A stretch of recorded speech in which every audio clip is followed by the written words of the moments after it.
Hello, this is Sheshachalam from Astroguide Mysore.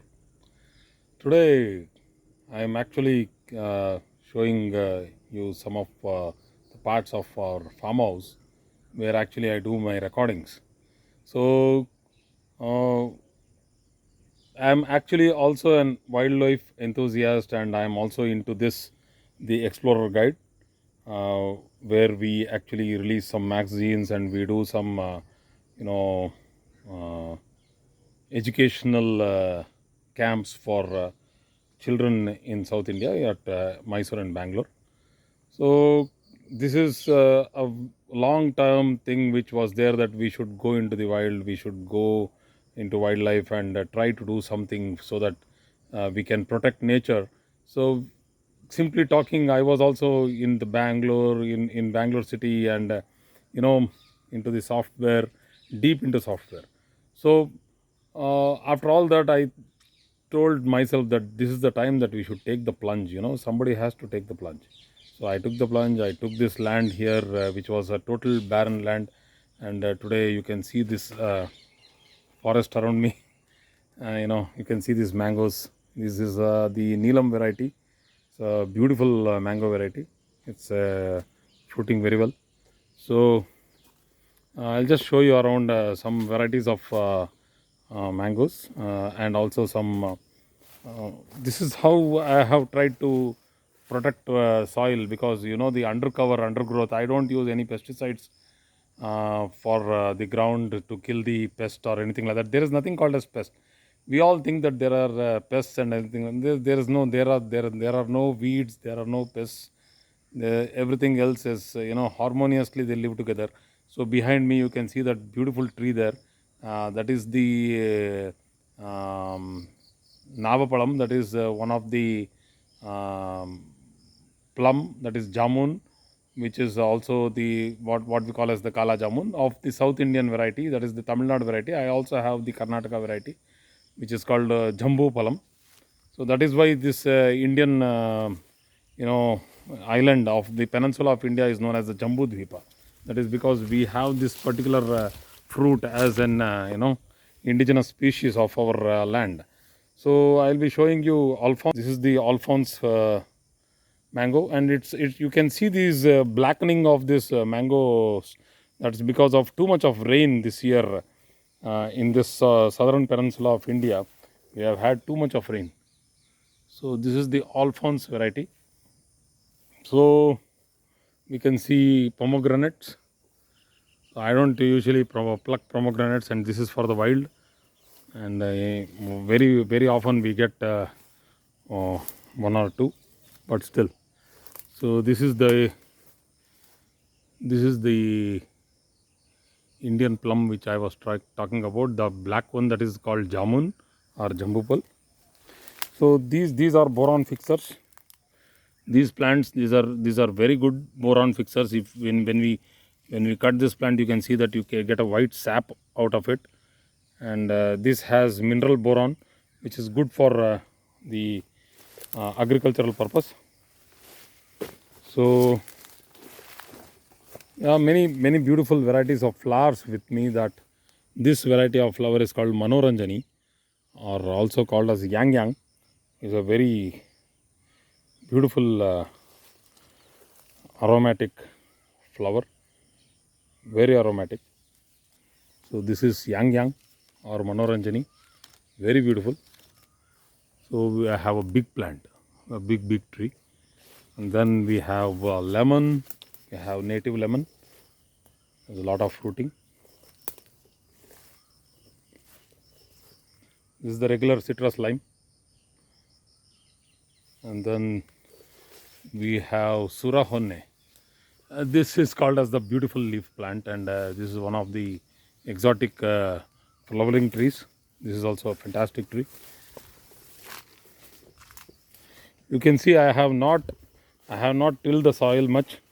I have left the undergrowth grow everywhere, so that we have very good soil formation because of the mulch what we use under the trees.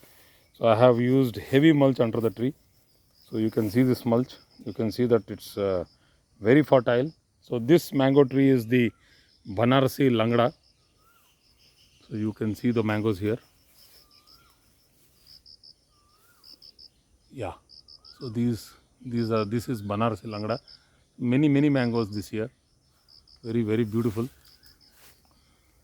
Very tasty variety of mango. Very rare variety. I don't believe in the hybrid varieties much, but still nowadays you don't get much of native varieties. But this variety is a native variety. I have eaten the seed fruit and planted the seed. So it has taken a lot of years. It's like if you put a hybrid variety, you will get it in 2 years. But if you put a native variety, it takes around, let's say, this has taken around 4 years to flower, and this is the 5th year which actually we are getting fruit. So this is the Banarsi Langda, very tasty fruit, and we have had the fruit already. So excellent. So please go online and go to our website. You can read our magazines, the Explorer Guide. So the scenery behind me is the Kaveri River. It's actually the catchment of the Kaveri River. Let me pan that side. So you can see that here. So you can see the river basin there. Yeah. So that is actually the river, real river flowing. So but when the reservoir fills, the whole thing swells up. The whole thing swells up, and it will be like a stone's throw away from here. So the river will swell up, and the width of the river will be something like a kilometer, 1,000 meters, and the width, the length of the river all the way long till that point, we can see the river. So that's around 4.5 kilometers. So this is a place very close to the Kaveri River, and just backwaters of the KRS reservoir also. So this is how it is. We have a lot of good variety of plants. Here we have the bitter lime, which is also fruiting. The fruit is, very. This has grown tall. So we have a lot of Tectona grandis, that is the teak plants, teak trees. So the point why I am doing this video is one thing. I am a wildlife enthusiast. I took the plunge. I came here. I tried to save some part of the soil. So we have a lot of mulch everywhere around. So we try to keep that soil rich. I don't use much of the fertilizers. I don't use fertilizers at all. I use only fertilizers which are coming out of the the cow shed. So this is the star fruit, a beautiful star fruit. Excellent. These are still young and unripe. They are still very unripe. So they grow to a very good size, and they are very sweet to eat, very sweet. So this is star fruit. This is regular what we call as cherry, or and then we have the breadfruit tree here. This is Flato, Flacortia jangomas. This is one sort of fruit which is once again a little rare. It's a wild tree, and we have a lot of other fruit varieties also. So this is what I do. I grow the trees, I cut the trees, I chop them, again leave them on the ground, again grow trees. So it's like we are converting biomass into putting back into the ground. So I don't burn them. So why should we burn? See, I just put it on the ground so that it is taken up by the ground itself. So all this extra wood, whatever is got from the farm, is all chopped and dropped. So you can see the chop and drop practice, which actually is very good for the soil formation. So you can see the rest of the wild area. We have a lot of peacocks nesting. So if we do not give the undergrowth, no peacock will come and nest. We need to give the undergrowth. So this is how it is. I just felt that when I am we have a magazine called the Explorer Guide. So please subscribe to that.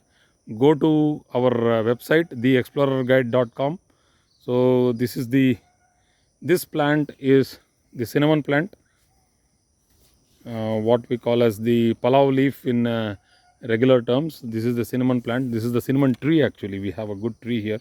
So there is another tree there. There is another cinnamon tree there behind it. Then we have a walnut, Indian walnut. And then we have that is Indian walnut, and that's actually jackfruit. It's still in the process. So we have a lot of trees here. So I can't explain all the trees on the same day. But so what I'm trying to tell you is that please go to this. We have a lot of writing and very good photography, and magazine is excellent to read. So it will be nice. It will be one or the other day people should understand what is wildlife. So thank you very much, and God bless you.